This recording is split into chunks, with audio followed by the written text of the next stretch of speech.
რა მოხდება თუ ყველაფერი, რასაც მთელი ცხოვრება მისდევდით, რეალურად გიშლით ხელს იმის მიღწევაში, რაც ნამდვილად გსურთ, ერთი წუთით გაჩერდით და დაფიქრდით ამაზე. რადგან არის რაღაც, რასაც ახალგაზრდობაში არავინ გეუბნებათ, რაღაც, რაც სატვირთო მატარებელივით გეჯახებათ, როცა ყველაზე ნაკლებად ელოდებით და მაშინ უკვე ძალიან გვიანია. რომ შემეძლოს დროში უკან დაბრუნება და ჩემი ახალგაზრდა მეს მხრებში ჩაჭიდება. არის ერთი სიმართლე, რომელსაც ჩავჩურჩულებდი, რაც აბსოლუტურად ყველაფერს შეცვლიდა. მაგრამ აი, საქმე იმაშია, რომ ვიცი, რომ ახალგაზრდა მე არ მოგისმენდა. ჯერ არა. რადგან ახლა, ჩემი ცხოვრების ამ ვერსიაში, დრო უსასრულოდ მეჩვენება. წინ გზა უსასრულოდ იჭიმება შესაძლებლობების ნისლში. წარმატება ბედნიერება, რაც იმას ნიშნავს, რომ ეს ყველაფერი დანიშნულების ადგილებს ჰგავს, რომლებიც მოთმინებით ელოდებიან მომავალში, მომდევნო მოსახვევთან, მომდევნო მიღწევისთანავე, ყოველთვის ცოტა უფრო შორს ამ უსასრულო გზაზე. მაგრამ მოდით, ახლავე დავამსხვრიო ეს ილუზია. გზას აქვს დასასრული. და ის უფრო სწრაფად მოდის, ვიდრე წარმოგიდგენიათ. ერთ დილით უფრო ადრე, ვიდრე გონიათ. თვალებს გაახელთ და მიხვდებით რაღაც ღრმას და საშინელს. თქვენ აღარ მისდევთ მომავალს.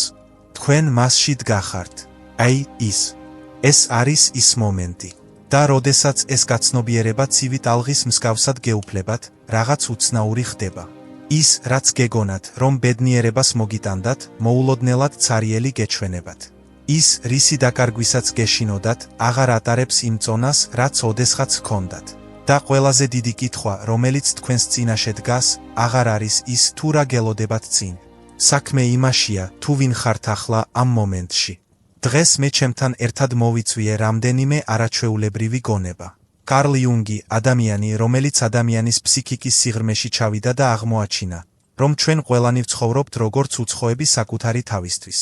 აბრაამ მასლოუ, რომელმაც ყველაფერი, რასაც წარმატებაზე ვფიქრობდით, თავდაყირა დააყენა და გვაჩვენა, თუ რას ეძებენ სინამდვილეში ჭეშმარიტად სრულფასოვანი ადამიანები. ვიქტორ ფრანკლი, რომელმაც გადაიტანა მიწიერი ჯოჯოხეთი და აღმოაჩინა მნიშვნელობის საიდუმლო, რომელსაც ადამიანების უმეტესობა მთელი ცხოვრება ეძებს. სორენ კირკეგორი, ფილოსოფოსი, რომელმაც გაიგო, რომ ჩვენი უდიდესი შიშები სინამდვილეში კარებია და არა კედლები. კარლ როჯერსი, რომელმაც გამოავლინა, რომ ჩვენი უმეტესობა სხვისი ცხოვრებით ცხოვრობს ამის გაცნობიერების გარეშე. და ალფრედ ადლერი, რომელმაც უდავოდ დაამტკიცა, რომ ჩვენ არ ვართ წარსულის ტყვეები, არამედ მომავლის არქიტექტორები. ეს გონება აქ შეიკრიბა, რათა გითხრათ ის, რაც შეცვლის ყველაფერს, რაც გონიათ, რომ იცით. რადგან შუახნის ასაკი კრიზისი არ არის. ეს არ არის ავარია, ან წარუმატებლობა, ან ნიშანი იმისა, რომ გზა დაკარგეთ. ეს გამოღვიძებაა. და თქვენი რეალური ცხოვრება, რომელიც ავთენტურად თქვენია და მხოლოდ თქვენი, ჯერ არც კი დაწყებულა. თქვენ მთელი თქვენი არსებობა ცდილობდით, რომ იყოთ სწორი ტიპის ადამიანი. ისეთი, რომელიც იდეალურად ჯდება ყველა ოთახში. ისეთი, რომელიც პატივისცემას იმსახურებს ნავის რყევის გარეშე. ისეთი, რომელიც მშობლებს აამაყებს, კოლეგებს შთაბეჭდილებას ახდენს და არასდროს იწვევს არასასიამოვნო მომენტებს ვახშმებზე. და წლების შესაძლო ათწლეულების განმავლობაში თქვენ დაარწმუნეთ საკუთარი თავი, რომ თქვენი ეს დახვეწილი ვერსია, რომელსაც სამყარო ხედავს და ამტკიცებს, ერთადერთი ვერსიაა, რომელიც არსებობს. მაგრამ ახლა მჭირდება, რომ ახლოს მიხვიდეთ, რადგან კარლ იუნგი აქ დგას და ის აპირებს გითხრათ სიმართლე, რომელიც თქვენს საფუძველს შეარყევს. შენ არ ხარ მხოლოდ ის ადამიანი, რომელსაც მსოფლიო საჩვენებ. შენ ასევე ხარ ყველაფერი, რაც დაგიმალავს. ეჯვები, რომლებიც დილის 3 საათზე გიჩნდება. ბრაზი, რომელსაც ყლაპავ და შეუფერებლად იწოდები. საიდუმლო ამბიციები, რომელთა დევნაც ძალიან გეშინოდა, რადგან ისინი ეგოისტური ან არარეალური ჩანდა. სევდა, რომელსაც ღრმად ჩაძირავდი და საკუთარ თავს არწმუნებდი, რომ არ იყო რეალური, არ იყო ვალიდური, არ იყო აღიარების ღირსი. შენი ეს ნაწილები ჰაერში არ გამქრალა. ისინი ისეთ რამედ იქცნენ, რასაც იუნგი შენს ჩრდილს უწოდებდა. და სანამ უარ სიტყვი მისკენ შემოbrunებასა და შეხედვაზე, ის სიბნელიდან გაგაკონტროლებს. იუნგმა თავისი ცხოვრება მიუძღვნა იმის გაგებას, თუ რატომ კარგავენ ადამიანები საკუთარ თავს და ის, რაც მან აღმოაჩინა, ერთდროულად მარტივიც იყო და დამანგრეველიც. ჩვენი უმეტესობა ნახევრად ადამიანივით ცხოვრობს.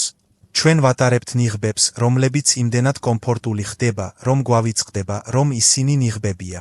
ჩვენ როლებს იმდენად დამაჯერებლად ვთამაშობთ, რომ გვჯერა, რომ პერსონაჟი ვართ. ჩვენ ვხდებით ის, რაც გვჭირდება, რომ თავი უსაფრთხოდ, მიღებულად, საყვარლად ვიგრძნოთ.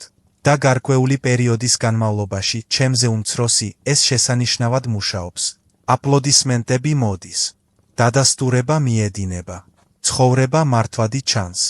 მაგრამ შემდეგ რაღაც ხდება. ფასადზე ბზარი ჩნდება. ნიღაბი თავიდან ოდნავ იშლება. იწყებ იმის გაცნობიერებას, შესაძლოა თანდათანობით ან შესაძლოა ერთბაშად, რომ შენს მიერ ფრთხილად აშენებული ცხოვრება საკმარისი არ არის.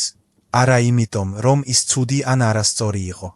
მაგრამ იმიტომ, რომ ის დაუმთავრებელი იყო. შენ ააშენე ლამაზი სახლი, მაგრამ მხოლოდ ნახევარ ოთახებში ცხოვრობ. შუახნის ასაკია, როდესაც ჩრდილი გეძახის. და ის არ აკაკუნებს თავაზიანად და არ ელოდება მოწვევას. ის კარს ფეხს აღებ. ის გაიძულებს შეხედო საკუთარ თავს, არა იმ ფრთხილად შერჩეულ ვერსიას, რომლის დახვეწაზეც წლები დახარჯე, არამედ იმ არეულ, რთულ, წინააღმდეგობრივ პიროვნებას, რომელიც სინამდვილეში ხარ ამ ყველაფრის მიღმა. და ეს, ჩემო უმცროსო, აბსოლუტურად საშინელებაა. რადგან საკუთარი თავის სრულად მიღება ნიშნავს შენი თავის იმ ნაწილების წინაშე დგომას, რომლებიც არ მოგწონს. ეჭვიანობა, წვრილმანობა, სურვილები, რომლებიც მიუღებლად მიაწერე, ოცნებები, რომლებიც სულელურად უარყავი. მაშ რა მოხდება, თუ ამას არ გააკეთებ? რა მოხდება, თუ ჩრდილს უგულებელყოფ, თითქოს ის შენი ფსიქიკის სარდაფში ჯაჯვებს არ ატეხს? სწორედ მაშინ იწყებს ის შენს მართვას სიბნელიდან. ის მზაკრული და ძლიერია. ის შენს აუსრულებელ სურვილებს დამოკიდებულებებად აქცევს, შენს გამოუთქმელ შიშებს, სამყაროს მიმართ რისხვად, შენს დამარხულ წყენას, სიმწარეთ, რომელიც წამლავს ყველაფერს, რასაც ეხები. ეს გაიძულებთ, სხვების მიმართ ზიზღი გამოიჩინოთ იმ თვისებების გამო, რომლებსაც საკუთარ თავში არ ხედავთ. სხვებში გძულთ ის, რასაც საკუთარ თავში უარყოფთ. სწორედ ამიტომ ამდენი ადამიანი შუახნის ასაკში ხვდება და თავს დაკარგულად, მწარედ ან აუხსნელად მოუსვენრად გრძნობს. ისინი უხილავ მტერს ებრძვიან, ჩრდილებს ურთხამენ და ვერასდროს აცნობიერებენ, რომ ბრძოლა შინაგანია.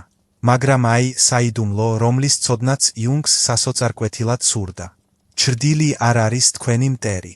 ეს არის თქვენი დაკარგული გული. ეს არის თქვენივე განდევნილი ნაწილი, რომელიც შეიცავს უზარმაზარ ენერგიას, კრეატიულობას და ავთენტურ ძალას. და თუ გექნებათ გამბედაობა მისკენ მიმართოთ გაქცევის ნაცვლად, თუ შეგიძლიათ მასთან ერთად დაჯდეთ და მოусმინოთ იმას, რასაც ის ცდილობს გითხრათ ამდენი წლის განმავლობაში აღმოაჩენთ, რომ ყველაფერი, რასაც სასოწარკვეთილად ეძებდით, იქ იმალებოდა. მაშ, როგორ უნდა ინტეგრირდეთ მასში? როგორ დაიბრუნოთ საკუთარი თავის ეს დაკარგული ნაწილები? ეს იწყება რადიკალური გულწრფელობით. შეწყვიტეთ ყველა აზრის მიღება მისაღების პრიზმით გაფილტვრა. შეწყვიტეთ საკუთარი თავის რედაქტირება მანამ, სანამ არ გაიგებთ, რას ფიქრობთ სინამდვილეში. შეამჩნიეთ, რა გაღიზიანებთ სხვებში, რადგან ეს გაღიზიანებები თითქმის ყოველთვის სარკეებია, რომლებიც ასახავს თქვენივე იმ ნაწილებს, რომლებიც დამარხეთ. თუ ვინმეს თავდაჯერებულობა გაღიზიანებთ, კითხეთ საკუთარ თავს, სად დამალეთ თქვენი ამბიცია. თუ სხვა ადამიანის დაუცველობა დისკომფორტს გიქმნით, გამოიკულიეთ, სად დაიცავი თავი გრძნობებისგან. ჩაწერეთ ის, რაზეც ფიქრს ერიდებით. არასასიამოვნო ჭეშმარიტებები. ფარული სურვილები. შეხედეთ მათ განსჯის გარეშე. დაუსვით კითხვები ცნობისმოყვარეობით და არა დაგმობით. გაიგეთ, საიდან მოდიან ისინი და რატომ განდევნეთ ისინი. და ნელ-ნელა, ნაწილ-ნაწილ, დაიწყებთ თავს სრულყოფილად ისე, როგორც არასდროს. იუნგმა ერთხელ თქვა რაღაც, რაც ძვალს ურტყამს. ყველაზე საშინელია საკუთარი თავის სრულად მიღება. მაგრამ მან ამას გათავისუფლება მოჰყვა. ეს ასევე ყველაზე გამათავისუფლებელია. რადგან იმ მომენტში, როდესაც შეწყვეტ საკუთარ თავთან ბრძოლას, იმ მომენტში, როდესაც შეწყვეტ საკუთარი თავის გამოფიტვას თქვენი სულის ნაწილების ხელგაშლილი დაჭერით, ხვდები რაღაც ღრმას. თქვენ არასდროს იყავით გატეხილი. თქვენ უბრალოდ დაუმთავრებელი იყავით. და ახლა, საბოლოოდ, გაქვთ შანსი, გახდეთ სრულყოფილი. გახსოვთ პირველად ნამდვილი წარმატების გემო? დახუჯე თვალები და დაბრუნდი იქ. ეს აჩქარება. დადასტურება, რომელიც თბილი შუქივით გავსებდა. გრძნობა, რომ საბოლოოდ ვიღაც იყავი. გეგონა, რომ ეს ფორმულა იყო, არა? დაამტკიცე საკუთარი თავი, მიაღწიე მეც, ადი უფრო მაღლა, ააშენე ცხოვრება, რომელიც გარედან შთამბეჭდავად გამოიყურება. შეამოწმე ყველა კრიტერიუმი. შეაგროვე ყველა სერტიფიკატი. მაგრამ ნება მომეცით გაგაცნოთ აბრაამ მასლოუ, რადგან ის გეტყვით, რომ თქვენ მისდევდით ოცნებას, რომელიც არასდროს ყოფილა თქვენი. მასლოუ მთელი თავისი კარიერა იმის შესწავლას მიუძღვნა, თუ რა ხდის ადამიანებს ჭეშმარიტად სრულყოფილს, არა მხოლოდ კმაყოფილს ან კომფორტულს, არამედ ღრმად აუთენტურად სრულყოფილს. და მან აღმოაჩინა ის, რასაც მსოფლიოს უმეტესობა ვერასდროს ხვდება. ადამიანები, რომლებიც გრძნობენ მიზნის ღრმა გრძნობას, რომლებიც იღვიძებენ თავიანთი ცხოვრებისადმი ნამდვილი ენთუზიაზმით, არ არიან ისინი, ვინც ყველაზე მეტს მიაღწიეს. ისინი არიან ისინი, ვინც ყველაზე მეტად გახდნენ. თქვენ წლები გაატარეთ ასვლაში. დაწინაურებაზე დევნაში, თითქოს ისინი ჟანგბადი იყვნენ. მოწონების ძიებაში იმ ადამიანებისგან, რომელთა აზრსაც 10 წელიწადში მნიშვნელობა არ ექნება. რეპუტაციის შექმნა, იმიჯის შექმნა, მიღწევების შეგროვება ტროფეების მსგავსად. და დიდი ხნის განმავლობაში, ჩემზე პატარა რომ ვიყავი, ეს საკმარისად მეჩვენებოდა. თითოეული მიღწევით გამოწვეული დოფამინის დარტყმა გაძლევდა ძალას. მაგრამ რაღაცის შესახებ უნდა გაგაფრთხილო. ერთ დღესაც გაიღვიძებ და ეს ყველაფერი უცნაურად ცარიელი მოგეჩვენება. არა იმიტომ, რომ რამე არასწორად გააკეთე. არა იმიტომ, რომ უმადური ან გატეხილი ხარ. არამედ იმიტომ, რომ რაღაც უფრო მეტისკენ გიხმობენ. მასლოუს მოთხოვნილებების იერარქია ამას იდეალურად ხსნის. დასაწყისში ჩვენ ვეძებთ უსაფრთხოებას, სტაბილურობას, კუთვნილების გრძნობას. ჩვენ მუშაობთ იმისთვის, რომ ჩვენს ქვეშ რაღაც მყარი ავაშენოთ. გუჭირდება საკვები, თავშესაფარი, უსაფრთხოება, კავშირი. და ეს კარგია. ეს აუცილებელია. ეს არის საფუძველი. მაგრამ დგება მომენტი, კრიტიკული გარდამტეხი წერტილი, როდესაც საფუძველი ჩაეყრება და ახალი კითხვა ჩნდება სიღრმიდან. ახლა რა? ეს მომენტი, ჩემო უმცროსო, თვითრეალიზაციის დასაწყისია. ეს არის მაშინ, როდესაც ის, რაც ოდესღაც გაძლევდა მამოძრავებელ ძალას, კარგავს თავის მაგნიტურ მიზიდულობას. დაწინაურება აღარ გაღელვებს. უფრო დიდი სახლი ცარიელი გეჩვენება. შთამბეჭდავი სათაური კოსტუმს ჰგავს. და ხვდები, რომ წარმატება არ არის ის, რაც დააგროვე. ეს არის ის, თუ ვინ ხდები. მაგრამ როგორ გამოიყურება ეს სინამდვილეში რეალურ ცხოვრებაში? ეს არ არის აბსტრაქტული ფილოსოფია. თვითრეალიზაცია ყველასთვის განსხვავებულია, რადგან ეს ნიშნავს საკუთარი თავის აუთენტურად ჩამოყალიბებას და არა სხვისი შაბლონის კოპირებას. ზოგიერთისთვის ეს ნიშნავს მომგებიანი კარიერიდან თავის დანებებას, რომელიც აღარ შეესაბამება მათ ღირებულებებს. სხვებისთვის ეს ნიშნავს შემოქმედებითი ვნების საბოლოოდ მიღებას, რომელსაც წლების განმავლობაში თრგუნავდნენ, რადგან ეს არაპრაქტიკულად ეჩვენებოდათ. ეს შეიძლება ნიშნავდეს ღრმა ურთიერთობების პრიორიტეტად დანიშვნას ქსელებთან შედარებით. პიროვნული ზრდის არჩევას გარე ჯილდოებთან შედარებით. ფულზე მნიშვნელობის ძიება. მაგრამ აი, რა თქვა მასლოუმ პირდაპირ, თუმცა ეს ირიბად არის ნაგულისხმევი მის ყველა ნაშრომში. ადამიანების უმეტესობა ვერასდროს აღწევს თვითრეალიზაციას. ისინი იჩედებიან ადრეულ ეტაპებზე. ხაფანგში არიან კომფორტში, რომელიც ოქროს გალიად იქცა. პარალიზებულნი არიან იმის დაკარგვის შიშით, რაც ააშენეს. ჩაძირულები არიან რუტინაში, რომელიც უსაფრთხოდ გრძნობს თავს, მაგრამ ნელ-ნელა ახშობს სულს. როგორ იცით, ეს თქვენს გემართებათ? დაუსვით საკუთარ თავს ეს კითხვა და გულწრფელად უპასუხეთ. კვლავ მისდევთ წარმატებას, თუ ცხოვრობთ ისე, რომ ნამდვილად კმაყოფილად გრძნობთ თავს? თუ არჩევანის გაკეთება მოგიწევდათ პრესტიჟულ შესაძლებლობას, რომელიც გამოგაცლის და მნიშვნელოვან საქმიანობას შორის, რომელსაც სხვა არავინ ხვდება, რომელს აირჩევდით? თუ თქვენი პასუხი პირველს ეხება იმისკენ, რაც კარგად გამოიყურება და არა იმისკენ, რაც სწორად გეჩვენებათ, დროა ყველაფერი გადახედოთ. სწორედ ამიტომ ამდენი ადამიანი 40 წელს გადადის და თავს დაკარგულად გრძნობს. არა იმიტომ, რომ რაღაც არასწორად გააკეთეს, არამედ იმიტომ, რომ მათ რაღაც უფრო მეტისკენ მოუწოდებენ. შეწყვიტონ დამტკიცება და დაიწყონ გახდომა. შეწყვიტონ დევნა და დაიწყონ არჩევანის გაკეთება. შეწყვიტონ სხვისი წარმატების განმარტებით ცხოვრება და დაიწყონ მისი განსაზღვრა საკუთარი თავისთვის. და აი, დიდი ირონია, რომელიც მასლოუმ ასე კარგად გაიგო. როგორც კი შეწყვეტ წარმატებაზე ფიქრს, ის მომენტია, როდესაც საბოლოოდ პოულობ მას. არა ფულში, რომელიც არასდროს გონია საკმარისი. არა სტატუსში, რომელიც მუდმივ შენარჩუნებას მოითხოვს. არამედ იმ შვიდ ურყევდარწმუნებულობაში, რომ საბოლოოდ ცხოვრობ იმ ცხოვრებით, რომელიც შენთვის იყო განკუთვნილი. ცხოვრება, რომელიც შენს სულს იდეალურად მორგებული სამოსივით ერგება. წლები გაატარე იმის გჯერად, რომ ბედნიერება ისეთი რამ არის, რისი მიღწევაც შეგიძლიათ, თუ საკმარისად სწრაფად ირბენთ. საკმარისად იშრომებთ. საკმარისი ფულის შოვნა. შეიხوارეთ სწორი ადამიანი. იცხოვრეთ სწორ უბანში. მართეთ სწორი მანქანა. საბოლოოდ მიაღწიეთ მიზანს. გადაკვეთ უხილავ ფინიშის ხაზს და ყველაფერი დასრულებულად იგრძნობა. და გარკვეული პერიოდის განმავლობაში გრძნობდით, რომ უახლოვდებოდით. თითოეული მიღწევა კმაყოფილების მომენტს მოჰქონდა. მაგრამ რაღაც თქვენში არასდროს წყდებოდა, არა? რამდენსაც არ უნდა მიაღწიოთ, თქვენს გონებაში ყოველთვის ის მშვიდი, შემაწუხებელი ხმა ჩურჩულებდა.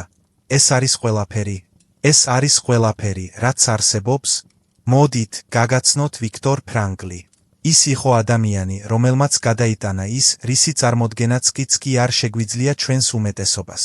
ის გადაურჩა ნაცისტურ საკონცენტრაციო ბანაკებს, ყველაფრისგან წაართვეს. მისი ოჯახი მოკლეს. მისი კარიერა განადგურდა. მისი თავისუფლება მოიპარეს. მისი ღირსება ყოველდღიურად შეურაცხყოფილ იქნა. და მაინც ამ გაუგებარი საშინელების შუაგულში, მიწიერი ჯოჯოხეთის სიღრმეში, მან გააკეთა აღმოჩენა, რომელმაც ფუნდამენტურად შეცვალა ჩვენი ადამიანის არსებობის გაგება. ბედნიერება, ჩემო უმცროსო, არ არის ის, რასაც მისდევ. ეს არის ტყუილი. ბედნიერება არის ის, რაც ბუნებრივად ჩნდება, როგორც ყვავილები წვიმის შემდეგ, როდესაც მნიშვნელობით ცხოვრობ. ეს თანმდევი პროდუქტია და არა დანიშნულების ადგილი. ფრანკლი უყურებდა, როგორ აწყდებოდნენ მის გარშემო მყოფი ადამიანები ბანაკებში იმავე აუტანელ პირობებს. ზოგიერთი მათგანი ტანჯვის, ყოველდღიური დეგრადაციისა და ტერორის მიუხედავად ინარჩუნებდა რაღაცას, რაც მათ გაგრძელებას აძლევდა. მიზანს. მიზეს, რომ მეორე დილით გაღვიძებულიყვნენ. მიზეს, რაც როგორ სასატანს ხდიდა. და მან გააცნობიერა რაღაც ღრმა. ისინი, ვინც გადარჩნენ, სულაც არ იყვნენ ფიზიკურად ყველაზე ძლიერები. ისინი იყვნენ ისინი, ვინც იპოვეს ის, რისთვისაც ღირდა გადარჩენა. შენ, ჩემო უმცროსო, ამდენი ძვირფასი დრო დახარჯე ბედნიერების პირდაპირ ძიებაში. მაგრამ არასწორ ადგილას ეძებდი. სამსახურს, რომელიც უნდა გაგავსებდე. აღიარებას, რომელიც უნდა გაგემყარებინა. ქონებას, რომელიც უნდა გაგემშვიდებინა. არაფერი ეს არასდროს იქნება საკმარისი. არა იმიტომ, რომ შენთან რაღაც არ არის რიგზე, არამედ იმიტომ, რომ ბედნიერება არ არის ის, რასაც იღებ. ეს არის ის, რასაც უშვებ, როდესაც შენი ცხოვრება უფრო ღრმა მიზნის გრძნობას შეესაბამება. მაგრამ რას ნიშნავს ეს შენთვის ახლა? როგორ შექმნა აზრი, როდესაც გრძნობ, რომ ხარ ჩარჩენილი ცხოვრებაში, რომელსაც, როგორც ჩანს, არაფერი აქვს? როდესაც ყველაფერს აკეთებ, ამოცმებ ყველაფერს, მაგრამ შინაგანად სიცარიელეს გრძნობ? ფრანკლმა აღმოაჩინა, რომ აზრი სამი ფუნდამენტური გზით მოდის, სამი გზით, რომლებიც ყველა ადამიანისთვის ხელმისაწვდომია გარემოებების მიუხედავად. პირველი, აზრი სამუშაოს მეშვეობით. არა მხოლოდ სამსახური, რომელიც გადასახადებს იხდის, არამედ მოწოდება. ისეთი რამის კეთება, რაც შენზე მეტ მიზანს ემსახურება. და ეს არ უნდა იყოს გრანდიოზული ან სამყაროს შემცვლელი. ეს შეიძლება იყოს ბავშვის აღზრდა განზრახვითა და სიყვარულით. საზოგადოების შექმნა ცალ-ცალკე. ისეთი რამის, ნებისმიერი რამის შექმნა, რაც შენზე დიდხანს გაცოცხლებს და სხვებსაც შეეხება. საქმე ეხება შენს წვლილს, სამყაროს ოდნავ უკეთესად დატოვებას, ვიდრე იპოვე. მეორე, სიყვარულის მეშვეობით. არა მხოლოდ რომანტიკული სიყვარული, თუმცა ეს შეიძლება მისი ნაწილი იყოს. არამედ ისეთი სიყვარული, რომელიც ცხოვრებას მდიდარს და მყარს ხდის. ღრმა მეგობრობა, სადაც ნამდვილად გიცნობენ. სიკეთის აქტები, რომლებიც სანაცვლოდ არაფერს ელით. გაზიარებული გამოცდილება, რომელიც ისტორიებად იქცევა, რომლებსაც სამუდამოდ მოუყვებით. ადამიანები, რომლებიც გხედავენ, ნამდვილად გხედავენ, ნიღბების მიღმა. თუ შენს ცხოვრებაში არავინ გყავს, ვინც ნამდვილად გიცნობს, უმცროსო ჩემო, ჯერ არ ხარ ცოცხალი. შენ არსებობ, მაგრამ არ ცხოვრობ. და მესამე და შესაძლოა ყველაზე ძლიერი, ტანჯვის მეშვეობით. ეს ყველაზე რთული გასაგებია, მაგრამ ყველაზე ტრანსფორმაციული. როდესაც ტკივილი შემოდის შენს ცხოვრებაში და ეს მოხდება, გაქვს არჩევანი. შეგიძლია მისცე მას უფლება, გაგტეხოს, გაგამწაროს და გაგხადოს ჩაკეტილი. ან შეგიძლია გამოიყენო ის საკუთარი თავის გარდასაქმნელად და სხვების დასახმარებლად. მსოფლიოში ყველაზე მიზანდასახული ადამიანებისგან ზოგიერთმა უდიდესი ტანჯვა უდიდეს მისიად აქციეს. გადარჩენილები, რომლებიც მკურნალები გახდნენ. ისინი, ვინც დაიკარგნენ და ახლა სხვებს სიბნელიდან გამოჰყავთ. მშობლები, რომლებმაც შვილები დაკარგეს და ახლა იბრძვიან, რომ სხვებმა იგივე ტკივილი არ განიცადონ. თავად ფრანკლმა თქვა ის, რაც ყველა კედელზე უნდა ეწეროს. როდესაც ჩვენ აღარ შეგვიძლია სიტუაციის შეცვლა, ჩვენ თვითონ ვართ გამოწვეულნი შევცვალოთ საკუთარი თავი. კიდევ ერთხელ წაიკითხეთ ეს. როდესაც ცხოვრება დაგაჩოქებთ, როდესაც გარემოებები თქვენს კონტროლს სცილდება, თქვენ კვლავ გაქვთ ერთი თავისუფლება, რომლის წართმევაც არავის შეუძლია. თავისუფლება აირჩიოთ თქვენი დამოკიდებულება, იპოვოთ აზრი ტანჯვაში, გახდეთ უფრო ღრმა და ბრძენი ადამიანი ამის გამო. ჩემო უმცროსო, თუ ოდესმე იგრძნობთ, რომ ცხოვრებამ დაკარგა თავისი აზრი, თუ ერთმანეთში გადახლართულ დღეებში დახეტიალობთ, შეხედეთ ამ სამ რამეს. რას ქმნით? ვის გიყვართ? რა ტანჯვას გარდაქმნით? უპასუხეთ ამ კითხვებს გულწრფელად, იმოქმედეთ მათზე და აღარასდროს იგრძნობთ თავს დაკარგულად. რადგან აზრი არ არის ის, რასაც პოულობთ. ეს არის ის, რასაც ქმნით თქვენი ცხოვრების წესით. ვიცი, რამდენად გეშინია ცვლილების. როგორ ფიქრობ ყველა გადაწყვეტილებაზე, სანამ მომენტი არ გავა. როგორ ხოხმანობ, აანალიზებ, აწონ-დაწონი ყველა შესაძლებლობას, სანამ ნაბიჯს გადადგამ. როგორ ეჭიდები ნაცნობს, როგორც სამაშველოდ ივს, ეუბნები საკუთარ თავს, რომ ერთ დღეს, როცა მზად იქნები, როცა ვარსკვლავები ერთმანეთს გასწორდებიან, როცა დრო მოვა რისკზე წახვალ.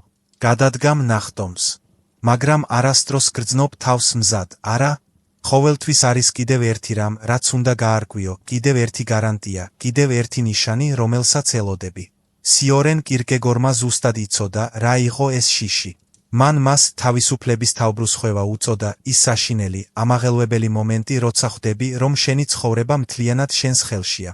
არანაირი ზემოდან გადმოცემული სცენარი. არანაირი ვარსკვლავებში დაწერილი გარანტიები. არ არსებობს უსაფრთხოების ბადე, რომელიც ნახტომს რისკისგან თავისუფალს გახდის. მხოლოდ შენ, უცნობის პირას დგომი, პარალიზებული იმით, რაც შეიძლება მოხდეს, თუ გადახტები. მაგრამ კირკეგორმა ასევე იცოდა კიდევ რაღაც გადამწყვეტი. შიში არ არის მტერი. ეს არის ზღურბლი. ეს არის კარიბჭე. და ერთადერთი გზა, რომ შეხვიდე იმ ცხოვრებაში, რომლისთვისაც გეკუთვნოდა, არის მისი მიღება, მისი გავლა, სრულად შეგრძნება და მაინც ხტომა. ჩემო უმცროსო, მჭირდება, რომ ეს აბსოლუტურად ნათლად გაიგო. ვერასდროს იგრძნობ თავს მზად. და თუ დაელოდებით სანამ ამას გააკეთებთ, სამუდამოდ დაელოდებით. იდეალური მომენტი არ არსებობს. მაგრამ ეს არ ნიშნავს, რომ ყველა შიში უნდა იყოს იგნორირებული ან რომ უნდა გააკეთოთ დაუფიქრებელი არჩევანი. მაშ, როგორ იცით, როდის არის დრო, რომ გადადგათ ნაბიჯი? კირკეგორი თვლიდა, რომ არსებობს ფუნდამენტური განსხვავება შიშს შორის, რომელიც საფრთხეს სიგნალს აძლევს და შიშს, რომელიც ზრდის სიგნალს აძლევს. პირველი არის ინსტინქტი, თქვენი სხეულის განგაშის სისტემა. თუ ხანძარი იწვის, თქვენ მასში არ შედიხართ. თუ სიტუაცია ნამდვილად მავნეა, თქვენი შიში ინფორმაციაა. მაგრამ მეორე სახის შიში სრულიად განსხვავებულია. ის ჩნდება მაშინ, როდესაც დგახართ რაღაც ახლის ზღვარზე, რაღაცის, რაც გეძახით მაშინაც კი, როცა გაშინებთ. ეს შიში, ეს კუჯისცემის, გულის აჩქარების, რა მოხდება, თუ ვერ შევძლებ შეგრძნება, ეს არ არის გამაფრთხილებელი ნიშანი. ეს არის კომპასი, რომელიც ზრდისკენ მიუთითებს. დაფიქრდით იმაზე, რაზეც ყოველთვის გინდოდათ, მაგრამ ვერასდროს გაბედეთ. იმ სამსახურზე, რომელზეც ფარულად ოცნებობთ, მაგრამ არარეალურად მიიჩნევთ. იმ ადგილას, სადაც ცხოვრებას ნატრობთ, მაგრამ საკუთარ თავს არწმუნებთ, რომ არაპრაქტიკულია. საკუთარი თავის იმ ნაწილს მალავთ, რადგან გეშინიათ, რას იფიქრებენ ადამიანები. იმ ურთიერთობას, რომლის გაგრძელებაც ძალიან გეშინიათ, ან რომლის დატოვებაც ძალიან გეშინიათ. ერთადერთი, რაც თქვენსა და ამ ცხოვრებას შორის დგას, უცნობის შიშია. კირკეგორის რწმენის ნახტომის კონცეფცია მხოლოდ რელიგიურ რწმენას არ ეხებოდა. თუმცა ეს მისი ნაწილი იყო. თავისი არსით, ნახტომი ნიშნავს იმის რწმენის არჩევას, რომ ცხოვრება, რომლისთვისაც ხართ განწირული, შიშის მეორე მხარესაა, მაშინაც კი, თუ ჯერ არ გაქვთ მტკიცებულება. საქმე ეხება იმის ნდობას, რისი დამტკიცებაც შეუძლებელია. ზოგიერთისთვის ეს ნიშნავს ღმერთის რწმენას. სხვებისთვის ეს ნიშნავს საკუთარი თავის, სამყაროს, თავად ცხოვრების პროცესის რწმენას. ერთ დღეს, ჩემო უმცროსო, მიაღწევთ წერტილს, სადაც იგივე მდგომარეობაში დარჩენა უფრო მტკივნეულია, ვიდრე შეცვლა. თქვენი ამჟამინდელი ცხოვრების დისკომფორტი გადააჭარბებს თქვენს შიშს უცნობის მიმართ. თქვენ ახლის ზღვარზე დადგებით, გული გიცემს, მუცელი გიკანკალდებათ, ხელისგულები ოფლიანდება და ფიქრობთ, ნამდვილად შეგიძლიათ თუ არა ამის გაკეთება. და მჭირდება, რომ გახსოვდეთ ეს მომენტი. მომენტი, როდესაც საბოლოოდ მიხვდებით, რომ შიში არ არის გაჩერების ნიშანი. ეს არის ნიშანი იმისა, რომ რაღაც არაჩვეულებრივი ზღვარზე ხართ. მაშ, როგორ გადადგათ ეს ნაბიჯი? პირველ რიგში, აღიარეთ, როდის დგახართ ტრანსფორმაციის მომენტის წინაშე. თუ გადაწყვეტილება თანაბრად გაღელვებთ და გაშინებთ, თუ ვერ წყვეთ მასზე ფიქრს, თუ ის ერთდროულად შეუძლებლად და გარდაულად გეჩვენებათ, ყურადღება მიაქციეთ. ეს მინიშნება. მეორეც, ნუ დაელოდებით დარწმუნებულობას. ის არასდროს მოვა. ისტორიაში ყველა წარმატებული ნახტომი გარანტიების გარეშე გადაიდგა. დაიწყეთ მანამ, სანამ მზად იქნებით. გადადგით პირველი პატარა ნაბიჯი, სანამ მუხლები ისევ გიკანკალებთ. და მესამე, შეახსენეთ საკუთარ თავს, რომ ყველაზე დიდი შეცდომა, რაც შეგიძლიათ დაუშვათ, არის უმოქმედობა. დამბლა არ არის უსაფრთხოება. ეს ნელი დახრჩობაა.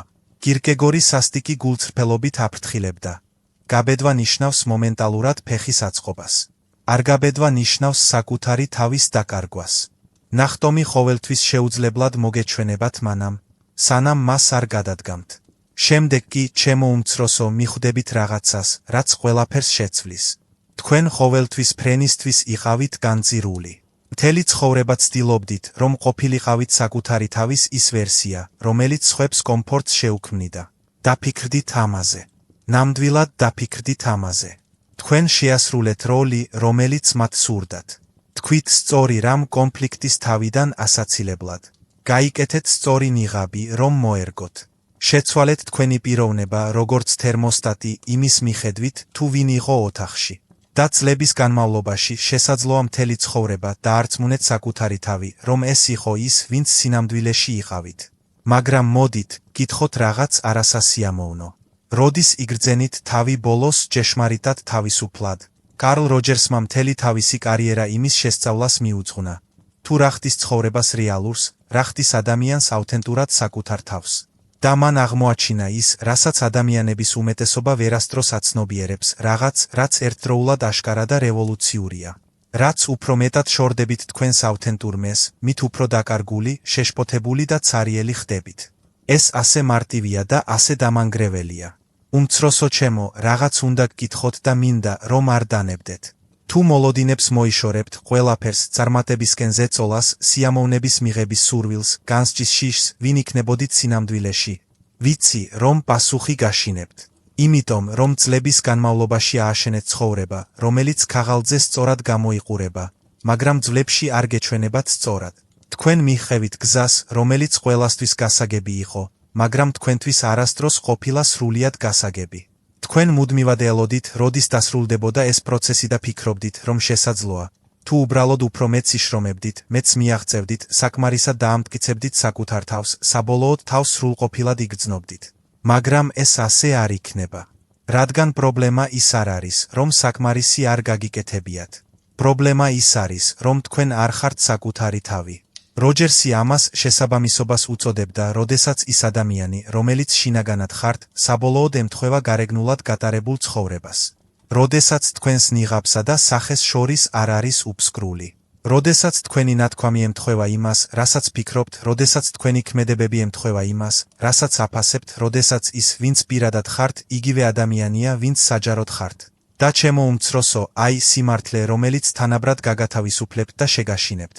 ეს თანხვედრა ერთადერთი გზაა, რომლითაც ოდესმე იგრძნობთ ჭეშმარიტ თავისუფლებას.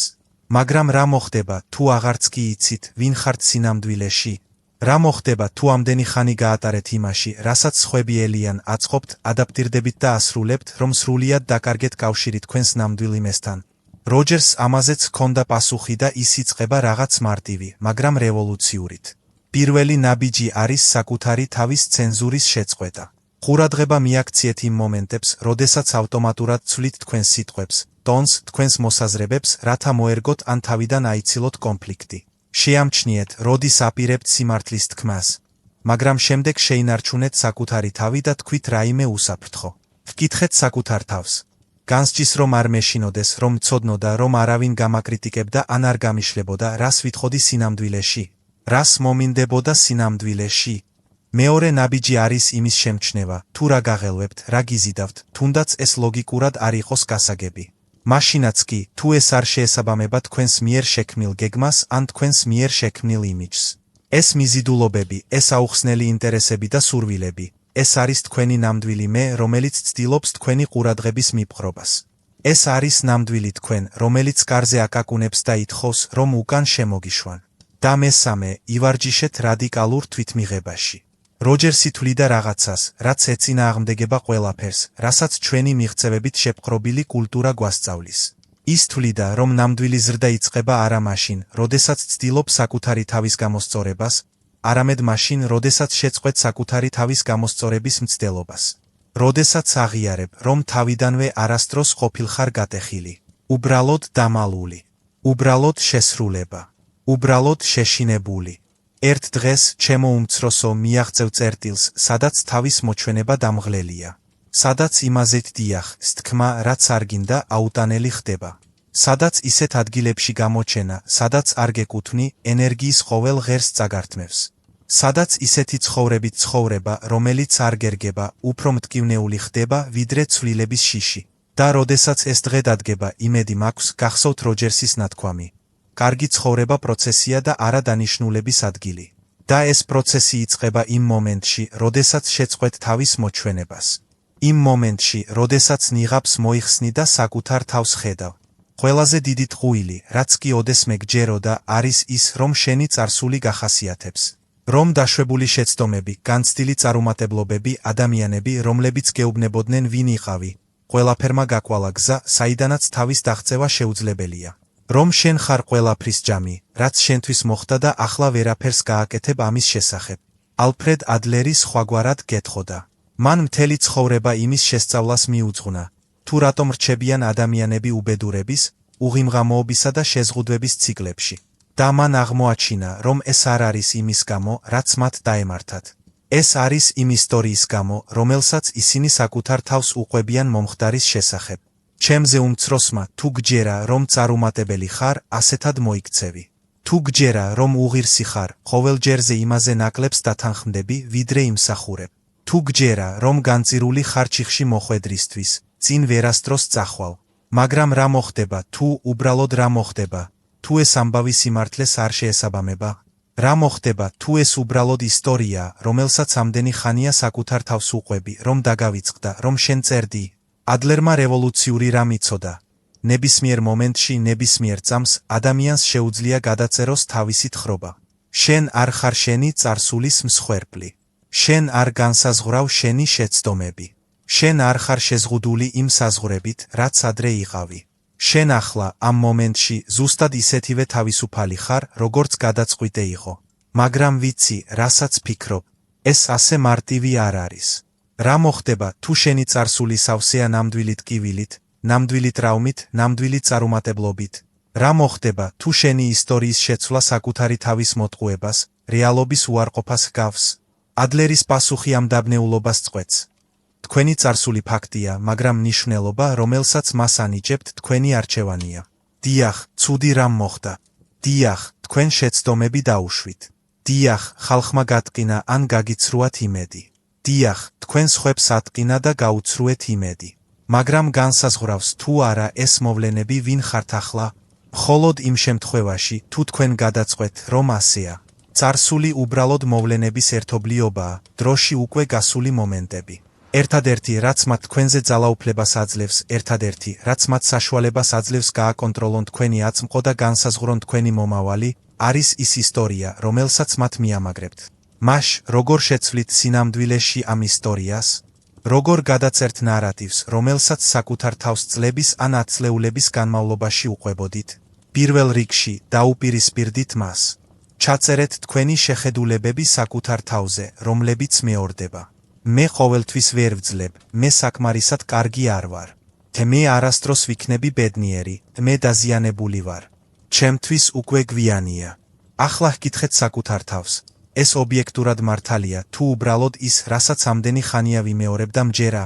მეორეც, მოძებნეთ საპირისპიროს დამადასტურებელი საბუთი.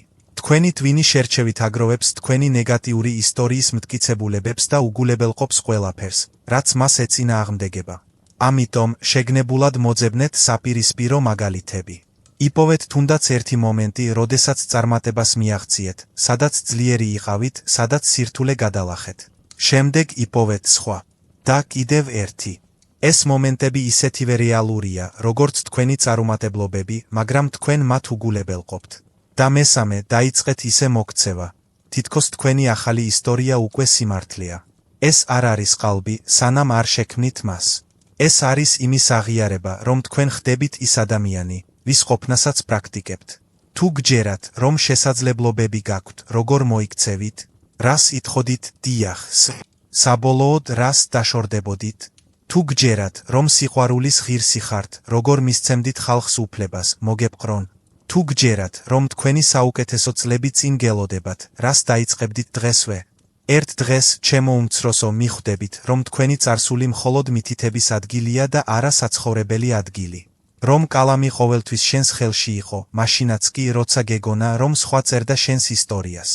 და იმ მომენტში, როდესაც გადაწყვეტ სხვა ისტორიის დაწერას, იმ მომენტში, როდესაც ყველაფერს, რაც მოხდა, ახალ მნიშვნელობას ანიჭებ, ეს არის ის მომენტი, როდესაც შენი ცხოვრება ნამდვილად იწყება. აი, აქ ვართ. შენ და მე. ახალგაზრდები და ხანდაზმულები. ის ადამიანი, ვინც იყავი და ის ადამიანი, ვინც ხდები. წლები გაატარე იმის ფიქრით, რომ შუახნის ასაკი საშიში იყო, რომ 40 წლის გახდომა ნიშნავდა დროის გასვლას, რომ შენი საუკეთესო წლები უკან დარჩა. მაგრამ ახლა სიმართლე იცი, არა? ეს დასასრული არ არის. ეს დასაწყისია. იუნგმა გასწავლა, რომ შენ არ ხარ გატეხილი, მხოლოდ დაუმთავრებელი. რომ საკუთარი თავის ის ნაწილები, რომლებსაც გარბოდი, სწორედ ის ნაწილებია, რომლებიც გაქცევს მთლიანად. მასლოუმ გაჩვენა, რომ წარმატება არ არის ის, რაც დააგროვე, არამედ ის, თუ ვინ ხდები, რომ მნიშვნელობის წყურვილი საბოლოოდ დაჩრდილავს მიღწევის წყურვილს. ფრანკლმა დაამტკიცა, რომ მნიშვნელობას გარემოებები არ განიჭებს. არამედ შენ თვითონ ირჩევ მათ მიუხედავად, რომ შეგიძლია მიზნის პოვნა ტანჯვაშიც კი. კირკეგორმა შეგახსენათ, რომ შიში არ არის გაჩერების ნიშანი, არამედ ხტომის ნიშანი, რომ თავბრუსხვევა, რომელსაც ზღვარზე გრძნობთ, არ არის სისუსტე, არამედ თავისუფლების თავბრუსხვევა. როჯერსმა გაჩვენათ, რომ როგორც კი შეწყვეთ ვითომობას, ეს არის მომენტი, როდესაც იწყებთ ცხოვრებას, რომ თქვენს შინაგან და გარეგან ემეს შორის თანხვედრა ნამდვილი მშვიდობისკენ მიმავალი ერთადერთი გზაა. ადლერმა კი კალამი მოგაწოდათ და სიმართლე გითხრათ. თქვენ ხართ თქვენი ისტორიის ავტორი, ყოველთვის იყავით და ყოველთვის იქნებით. ჩემ უმცროსო, თქვენ აღარ მისდევთ ცხოვრებას, რომელიც სადღაც მომავალში არსებობს. თქვენ ახლავე შედიხართ მასში. ამ მომენტში. ამ ამოსუნთქვაზე. და თქვენ, ჩემო უმცროსო, საბოლოოდ მზად ხართ.